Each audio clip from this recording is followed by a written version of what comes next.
Meu amigo, você sabe bem que os Correios não vão muito bem das pernas, né? E eu tenho falado isso aqui no canal, inclusive fiz um vídeo falando sobre o rombo dos Correios. Recentemente, o mês de janeiro foi terrível. Enfim, a empresa está até devendo transportadoras, está com risco de parar de fazer entregas. Eu vou deixar recomendado no final deste vídeo aqui, um vídeo em que eu trato dessa questão específica. Mas, ainda assim, tendo prejuízos absurdos, astronômicos e crescentes, ainda assim os Correios acharam por bem, com a excelente gestão petista que a empresa tem atualmente, só que não, acharam por bem fazer um contratinho de publicidade com agências de propaganda, de marketing e tudo mais, 380 milhões de reais. E adivinha, a coisa pode ficar pior. Das 4 empresas listadas para fazer esses contratos, três estão envolvidas com algum tipo de esquema, de escândalo, de suspeita, gente, inclusive, que tem a ver com o Mensalão. Sim, o Mensalão que teve os Correios como o seu gatilho, o início das investigações. Meu amigo, estamos vendo, como diria o Cazuza, o futuro repetir o passado. É impressionante. Então vamos conversar sobre esse tema, analisar essa questão. Mas antes, não se esqueça de se inscrever no meu canal se você ainda não for inscrito. E se você quiser colaborar ainda mais com o meu trabalho, você pode se tornar membro patrocinador, só clicar no botão Seja Membro aí embaixo, com valores a partir de R$ 1,99 por mês. Isso me ajuda bastante, pode ter certeza disso, né? Correios, meu amigo, indo de mal a pior, claro, com a gestão péssima, uma gestão completamente equivocada, mal intencionada, eu diria, estou sendo injusto? Não sei, os resultados para mim são suficientes para tirar esse tipo de conclusão. A empresa apresentava lucro no governo no Bolsonaro, mesmo sendo uma empresa que tem cheiro de antiquada, de obsoleta. Fala sério, né? Os Correios têm um modelo antigo, modelo antiquado, tem monopólio da entrega de correspondências, de cartas. Caramba, quem que manda carta hoje em dia, pelo amor de Deus? Então, é um negócio que tem cheiro de obsoleto, cheiro de naftalina. Ainda assim, no governo Bolsonaro teve lucro, ou seja, dá para tirar um caldo dessa laranja ainda. Exceto se estivermos falando do governo Lula. Aí é prejuízo em cima de prejuízo. Porque os Correios tiveram lucro em cada um dos anos do governo Bolsonaro. É claro que deram uma pedalada agora, a atual gestão. Você sabe, né? O presidente dos Correios é um cara indicado, um advogado indicado pelo grupo Prerrogativas. Entende tudo de gestão de empresas, né? Pedalaram prejuízo de 2023 para o ano de 2022. O Tribunal de Contas está analisando essa questão, inclusive, né? Então, a empresa está com problemas sérios, com risco de insolvência.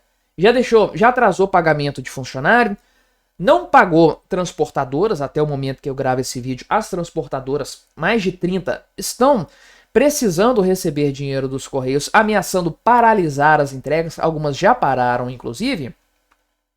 Mas nesse cenário, a atual gestão dos Correios achou assim interessante fazer um contratinho de publicidade, né? Porque, na verdade, olha só, isso aqui tinha sido paralisado lá atrás, lá no passado, na época do Bolsonaro, né? Então, antigamente, né, desde 2022, os Correios não têm nenhum contrato ativo de publicidade. Por quê? O Bolsonaro suspendeu os novos acordos porque, né, chegou à conclusão seguinte: que os Correios estão em toda parte no Brasil, todo mundo conhece os Correios, não precisa ficar divulgando, fazendo marketing para uma empresa que já é conhecida por todo mundo, pelos potenciais clientes, pelos usuários, enfim.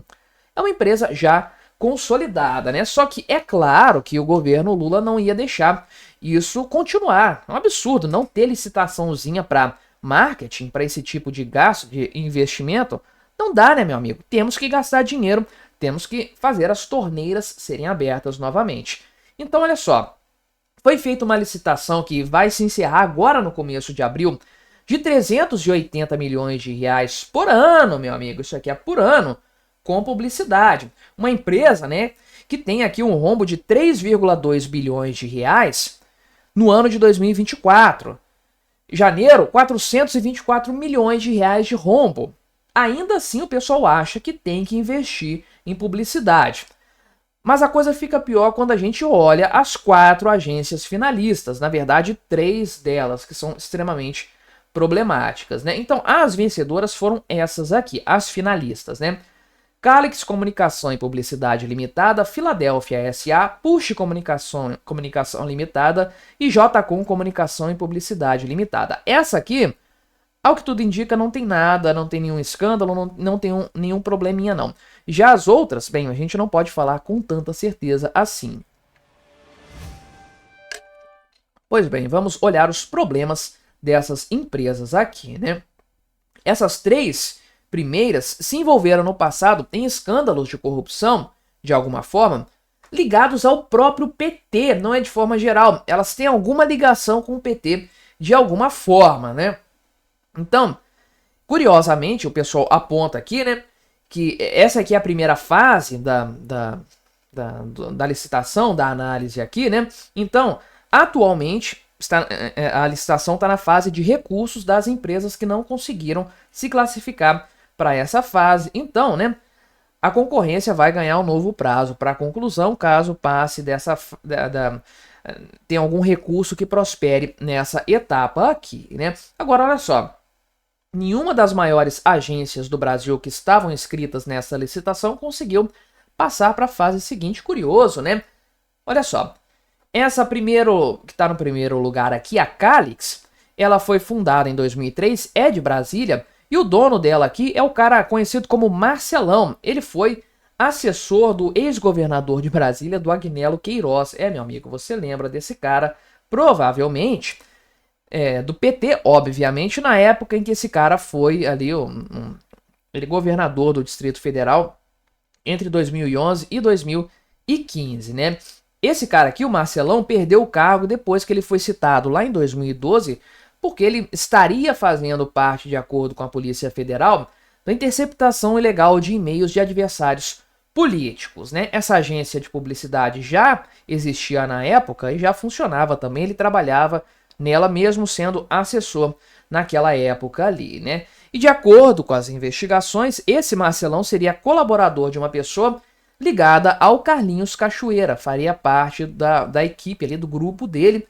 Carlinhos Cachoeira é um conhecido bicheiro desse submundo da corrupção, né? Essa é a primeira empresa listada ali. A segunda empresa é a Filadélfia Comunicação, está em segundo lugar. Ela pertence a essa pessoa aqui, Érica Fantini Santos, que é enteada do senhor José Roberto Moreira de Mello, um advogado que é ex-sócio do Marcos Valério. Pois é, sim, do Marcos Valério, aquele operador, um dos operadores do mensalão famoso publicitário Marcos Valério. Desnecessário fazer a apresentação desse cara, né? Sendo que a Filadélfia já tem um contratinho lá com o Ministério das Comunicações, 14 milhões de reais para prestar serviços de comunicação digital com esse ministério durante um ano, né? A empresa fala que não tem ligação nenhuma com esse advogado aqui, com o José Roberto Mello, né?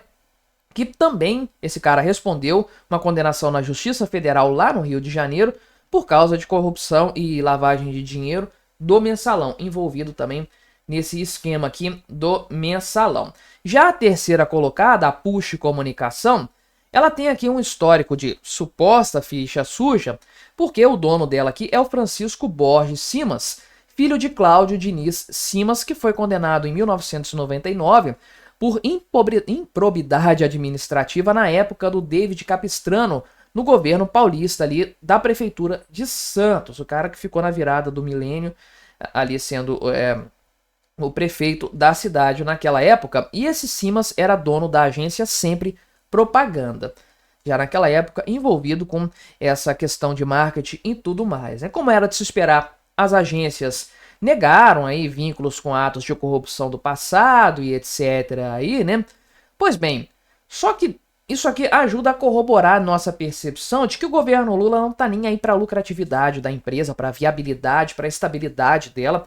É claro que não. Ele quer apenas fazer o que ele fez no passado, repetir os problemas do passado através desse negócio de agência de publicidade e através dos Correios. Meu amigo, é um repeteco do que aconteceu lá atrás. Seria um escândalo muito grande se a gente vivesse num país sério, obviamente. Mas isso aqui, como eu gosto de dizer, é o Brasil, que é qualquer coisa menos um país sério, né? Vou deixar recomendado aqui um vídeo em que eu falo sobre os Correios, esse problema com as transportadoras que os Correios apresentaram, um problema sério que pode ter graves repercussões na capacidade de entregas da empresa pelo Brasil.